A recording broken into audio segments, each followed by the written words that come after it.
Attitude ng babae na gustong-gusto ng lalaki. Alam mo bang may ugali ang lalaking hinahanap? Hindi lang ito tungkol sa ganda o katawan. Minsan, personality ang mas nakakakapit sa puso niya.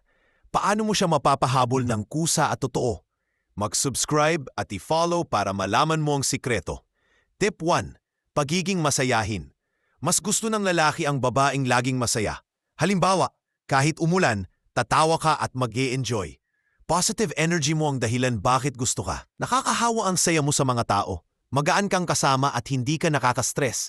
Mas pipiliin ka niya kaysa sa negatibo. Tip 2. Confident. Babaeng confident ay alam ang halaga ng sarili. Halimbawa, taas noo kang nakikipag-usap sa kahit sino. Hindi ka nahihiya sa mga bagong tao. Confidence mo ay nagdadala ng natural na charm. Mas naa-attract siya sa self-assured na babae. Nakikita niya na hindi ka madaling mabali. Tip 3. Pagiging mahinhin. May kakaibang appeal ang babaeng marunong magdala ng sarili. Halimbawa, maayos ka magsalita at hindi palamura. Hindi ka sumisigaw para lamang mapansin ka. Elegance mo ay nagbibigay ng respeto mula sa iba. Mas pinapahalagahan ka kapag graceful ang kilos mo. Misteryoso kang tingnan dahil sa iyong finesse. Tip 4. Mature kung mag-isip. Gusto ng lalaki ang babaeng marunong mag-isip muna. Halimbawa, kalmado ka kahit may problema sa paligid. Hindi ka agad nagpapadala sa matinding emosyon. Maturity mo ay nagpapalalim sa inyong relasyon. Marunong kang umintindi kahit mahirap ang sitwasyon. Nakikita niya ang stability na hatid mo. Tip 5. Maalaga. Na-appreciate niya ang babaeng may malasakit at concern palagi.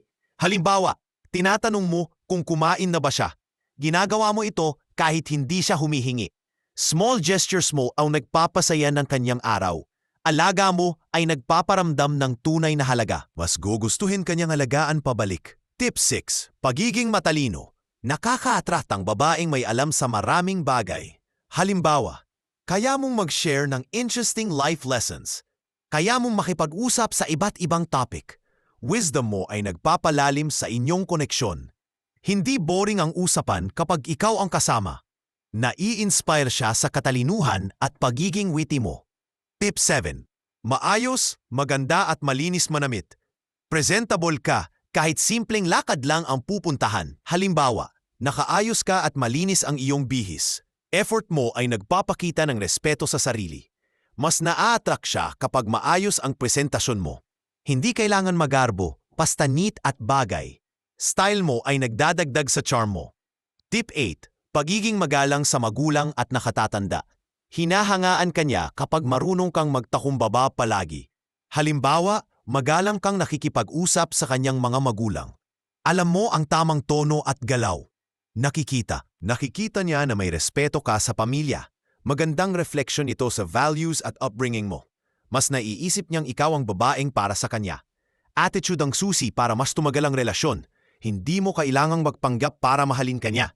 Maging totoo ka at panindigan ang iyong values. Kapag may tamang ugali, ikaw ang hahanapin. Mag-subscribe at i-follow para sa dagdag love tips. Alamin pa ang sekreto para siya maghabol sa'yo.